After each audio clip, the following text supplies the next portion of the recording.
Welcome to my YouTube channel crazy designs. आज के इस फोटोशॉप ट्यूटोरियल में हम सीखेंगे हम किस तरह से अपने इमेजेस को इस तरह के 3D स्केच इफेक्ट में कन्वर्ट कर सकते हैं। तो चलिए शुरू करते हैं।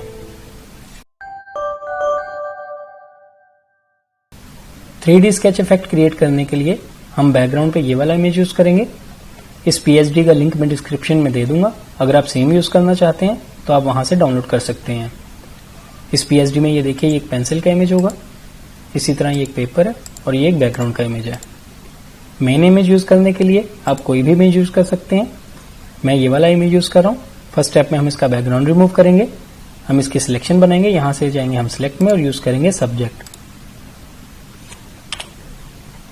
ये देखिए उसने सब्जेक्ट की रफ सिलेक्शन की है। क्विक सिलेक्शन टूल सेलेक्ट कीजिएगा और थोड़ा सा जूम इन कर लेते हैं और इस तरह से यूं ड्रैग करते हुए थोड़ा सा जूम इन और कर लीजिए। इस तरह से इसकी सिलेक्शन को ठीक कीजिए।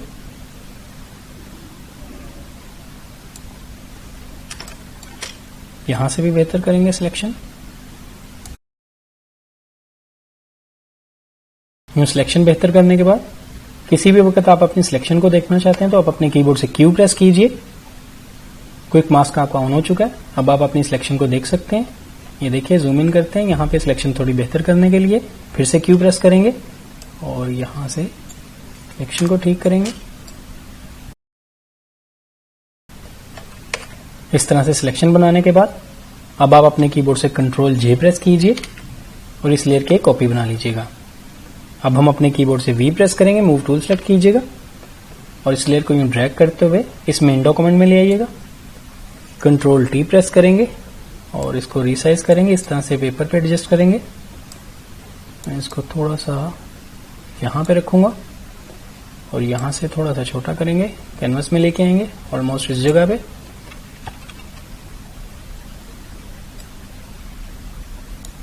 इस तरह से एडजस्ट करने के बाद अब आप यहां से ओके कर दीजिए। इस लेयर को यूं ड्रैग करते हुए इस पेंसिल लेयर से नीचे ले आएंगे और इस पेंसिल लेयर को फिलहाल के लिए हम यहां से हाइड कर देंगे। इसी लेयर पे आप राइट क्लिक कीजिए और इससे कन्वर्ट टू स्मार्ट ऑब्जेक्ट बना दीजिएगा। नेक्स्ट आप इसी लेयर को सिलेक्ट रखते हुए अपने कीबोर्ड से Ctrl J प्रेस कीजिएगा और इस लेयर की एक और कॉपी बना लीजिएगा। ऊपर वाली लेयर को फिलहाल के लिए हम यहां से हाइड कर देते हैं।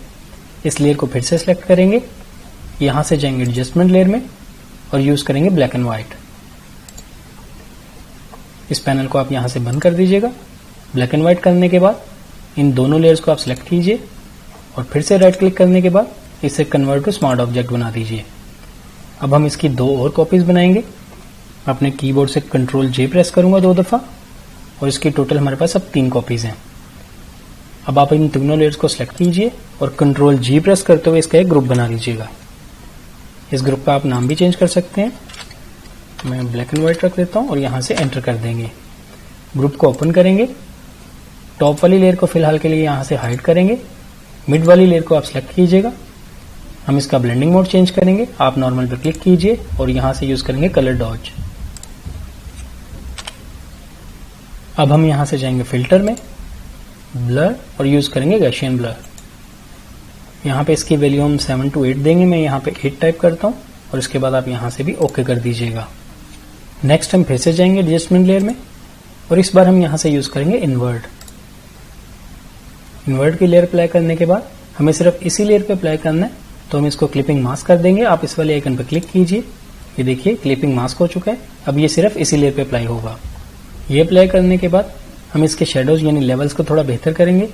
इसके लिए फिर से जाएंगे एडजस्टमेंट लेयर में और इस बार यूज करेंगे लेवल्स। इसको भी आप क्लिपिंग मास्क कर दीजिएगा, इससे ये सिर्फ इसी पे अप्लाई होगा।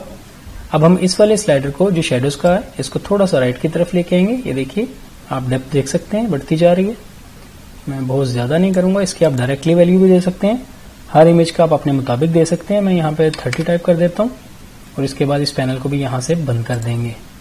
अब हम इन तीनों लेयर्स को सिलेक्ट करेंगे। ये देखिए शिफ्ट प्रेस करते हुए मैंने इन तीनों को सिलेक्ट किया और इस पर राइट क्लिक करते हुए इसे भी कन्वर्ट टू स्मार्ट ऑब्जेक्ट बना देंगे।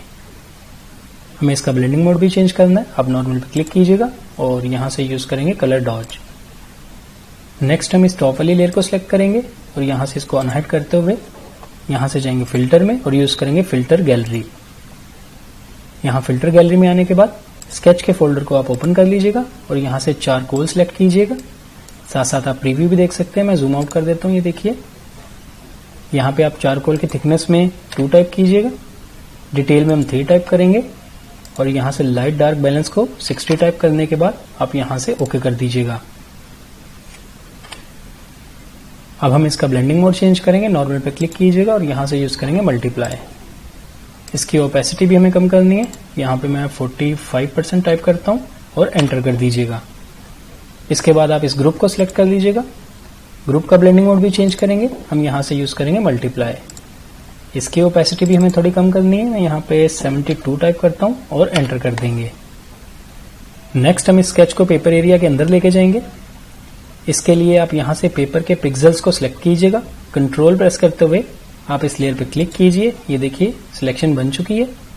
आपका फोल्डर ही सिलेक्ट होना चाहिए। अब हम यहाँ से लेयर मास्क ऐड करेंगे। जैसे ये देखिए मैं लेयर मास्क पे क्लिक करता हूँ, यहाँ पे लेयर मास्क ऐड हो चुका है। उसने जो बाहर वाला एरिया था उसको मास्किंग कर दिया है। अब हम यहाँ से इस फोल्डर को फिलहाल के लिए बंद कर देते हैं। टॉप मेन सब्जेक्ट को सिलेक्ट करेंगे, ये देखिए, और यहाँ से इसको भी अनहाइड कीजिए। इसको सिलेक्ट करने के बाद हम इस पे भी लेयर मास्क ऐड करेंगे, लेकिन हमें इसको इन्वर्टेड लेयर मास्क ऐड करना है। इन्वर्टेड लेयर मास्क ऐड करने के लिए आप अपने कीबोर्ड से ऑल्ट प्रेस कीजिए और लेयर मास्क वाले आइकन पे क्लिक कीजिए। ये देखिए यहाँ पे इन्वर्टेड लेयर मास्क ऐड हो चुका है। अब हम इसको बाकी एरिया को ब्रश टूल की मदद से यहाँ से रिवील करेंगे। इसके लिए आप अपने कीबोर्ड से बी प्रेस कीजिए। हमें ब्रश टूल सेलेक्ट करना है। आप यहाँ ब्रश पैनल को ओपन कर लीजिएगा और यहाँ से यूं स्क्रॉल करते हुए ये देखिए ड्राई मीडिया ब्रश। इन ब्रशेस का लिंक मैं डिस्क्रिप्शन में दे दूंगा। आप इसको इजीली डाउनलोड करते हुए इंस्टॉल कर सकते हैं। मैं ये फर्स्ट वाला सिलेक्ट करता हूँ। इसकी ओपेसिटी 100% रखेंगे और फ्लो को फिलहाल मैं 38% जो कि बाय डिफॉल्ट है वही रखता हूँ। ब्रश का साइज में थोड़ा सा इंक्रीज करूंगा। आपका फोरग्राउंड कलर व्हाइट होना चाहिए और जिस एरिया को आप रिवील यानी अनमास्क करना चाहते हैं, ये देखिए व्हाइट कलर से इस तरह से हम पेंट करेंगे।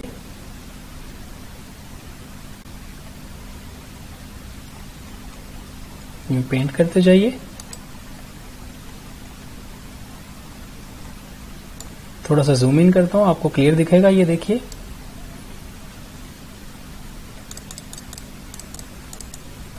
यहाँ पे फ्लो को मैं 100% करता हूँ क्योंकि मुझे बाहर 100% फ्लो चाहिए। तो मैं फिर से पेंट करूंगा।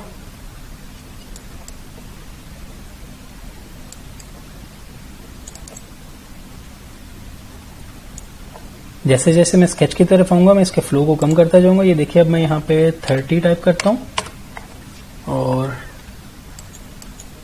इस तरह से यहाँ पेंट करेंगे। और अब मैं इसका फ्लो 12 टाइप करूंगा और अपने फोरग्राउंड कलर को यहाँ से चेंज करूंगा, यानी ब्लैक ऊपर की तरफ लेके आऊंगा। और ये देखिए इस बार मैं यहाँ पे पेंट करूंगा तो वो इसको मिक्स करता जा रहा है। इसी तरह आप फ्लो की मदद से इसको इस तरह से मर्ज करते जाइएगा। आप अपनी मर्जी के मुताबिक जो भी रिजल्ट्स रखना चाहते हैं। फिर से मैं एक्सप्रेस करता हूँ और यहाँ पे मैं इसके फ्लो को इस बार 18 टाइप करता हूँ और यहाँ पे भी पेंट करेंगे। फिर से एक्सप्रेस करूंगा और ये देखिए आप मर्ज करते जाइए। अपनी मर्जी के मुताबिक इस तरह से पेंट कर लेने के बाद कंट्रोल 0 प्रेस करते हैं। इसे फिट टू स्क्रीन देखेंगे। इसी तरह हम यहां से नीचे से भी मर्ज करेंगे।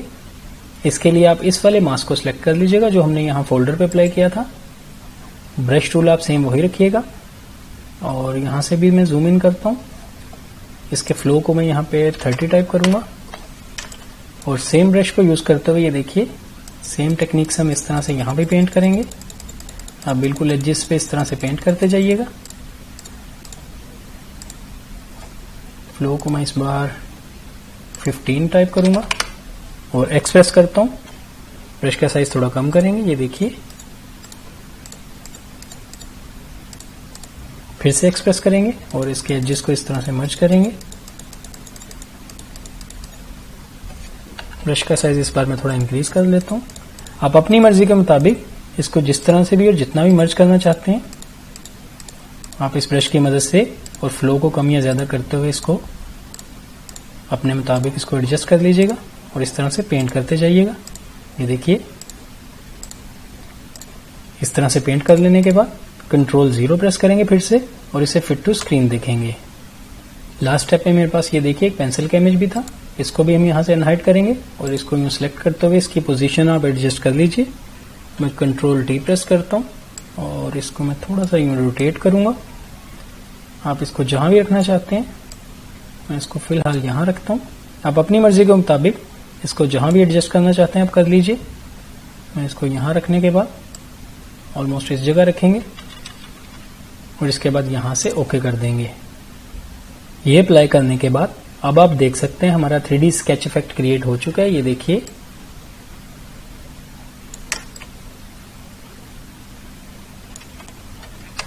इस तरह ये सेटिंग्स अप्लाई करते हुए आप भी अपने किसी इमेज पर इस तरह का इफेक्ट अप्लाई कर सकते हैं। आई होप आपको आज का ये ट्यूटोरियल अच्छा लगा होगा।